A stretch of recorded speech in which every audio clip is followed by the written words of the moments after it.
Speaker నిర్ణయం విచారణకరం. గతంలో BRS, ఇప్పుడు కాంగ్రెస్ చట్టాలను అపహాస్యం చేస్తున్నాయి. విలేకరుల సమావేశంలో కిషన్ రెడ్డి మాట్లాడాడంట. చూడండి. శాసనసభ్యుల పార్టీ ఫిరాయింపులపై రాష్ట్ర అసెంబ్లీ స్పీకర్ గడ్డం ప్రసాద్ తీసుకున్న నిర్ణయం విచారకరమని కేంద్ర బొగ్గు గనుల శాఖ మంత్రి కిషన్ రెడ్డి వ్యాఖ్యానించారు. గురువారం ఢిల్లీలోని ఆయన నివాసంలో విలేకరులతో మాట్లాడారు. కొందరు ఎమ్మెల్యేలు తాము పార్టీ మారినట్లు స్వయంగా టీవీల ముందు, ప్రజల ముందు చెప్పారు.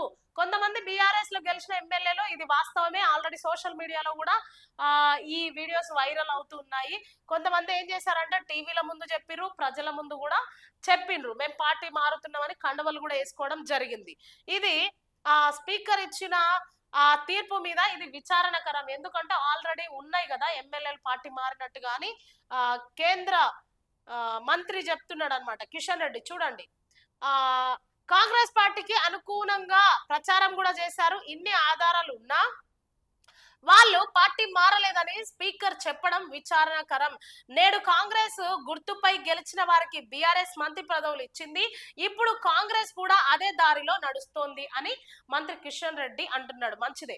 అయితే మంత్రి కిషన్ రెడ్డి కూడా ఆలోచించాల్సిన విషయం ఏంటంటే, నేను ఒకవేళ బీఆర్ఎస్ లో ఉన్న ఎమ్మెల్యేలను రాజీనామా చేసి కాంగ్రెస్ లకు వెళ్ళండి అని కేటీఆర్ హైకోర్టుని ఎలా అయితే ఆశ్రయించారో, మరి ఆనాడు కాంగ్రెస్ ప్రభుత్వం నుండి వచ్చిన మంత్రులు కావచ్చు, ఎమ్మెల్యేలు కావచ్చు, మరి అందులోకి వెళ్ళి మంత్రి పదవులు ఇచ్చిన బీఆర్ఎస్ మీద కాంగ్రెస్ ఎందుకు చర్య తీసుకోలేదు? కాంగ్రెస్ వాళ్ళకు సోయి లేదా?